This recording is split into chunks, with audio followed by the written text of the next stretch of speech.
national security. Correspondent Jennifer Griffin is live at the Pentagon with the latest. Good evening, Jennifer. Good evening, Brett. A senior U.S. defense official says Russia has fired 480 missiles at Ukraine since the start of the invasion. About half, 230, were fired from inside Ukraine, meaning Russia is launching them from mobile missile launchers. 160 have been fired from Russian territory, 70 from Belarus, and the rest coming from the Black Sea. The Biden administration says there is no talk of NATO setting up a no-fly zone, despite the horrific images of civilians being killed. The reason? Russia has nuclear weapons.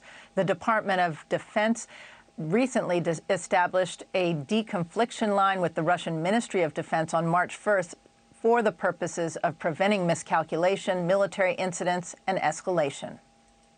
The no-fly zone requires implementation. It would require essentially the U.S. military shooting down Russian planes and prompting a potential direct war with Russia. In order to enforce that no-fly zone, you'll have to engage Russian aircraft. And again, that would put us at war with Russia. We have new information about Putin's plans to insert a Vichy-style pro-Russian government in Kyiv. Western intelligence assesses that one of the leading names on Putin's short list of puppets is former Ukraine President Viktor Yanukovych, whom he tried to insert before. Yanukovych fled to Moscow in 2014 after he faced hundreds of thousands of Ukrainians in Maidan Square. I asked the Pentagon how it will hold Putin to account. What will the U.S. government do if President Putin's soldiers kill or harm President Zelensky? What will the consequences be? Clearly, we know that Mr. Putin wants to topple this government and replace it with his own. And he's already caused the loss of life, of innocence. All that blood is on his hands. And any more blood that's shed is still going to be on Mr. Putin's hands. Mud and flat tires showing poor maintenance has been an issue for the convoy north of the capital. That convoy, Brett, has not moved in the past 2 to 3 days and remains stuck 15 miles outside Kyiv, but few think it will remain that way, Brett.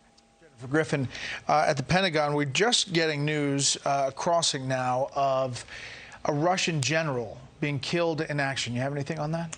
That's right, Brett. There are credible reports that a top Russian general, Major General Andrei Sukhovetsky, the commanding general of the Russian 7th Airborne Division, was killed in fighting in Ukraine earlier this week.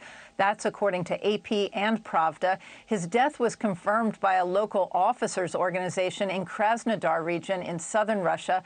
Sukhovetsky, who was 47, took part in Russia's military campaign in Syria and received 2 orders of courage from the Kremlin. He was also a deputy commander of Russia's 41st Combined Arms Army, a big blow to the Russian military, which took the unusual step today of announcing that 498 Russian troops have been killed so far in Ukraine. Brett? Yeah, significant. Jennifer, thank you.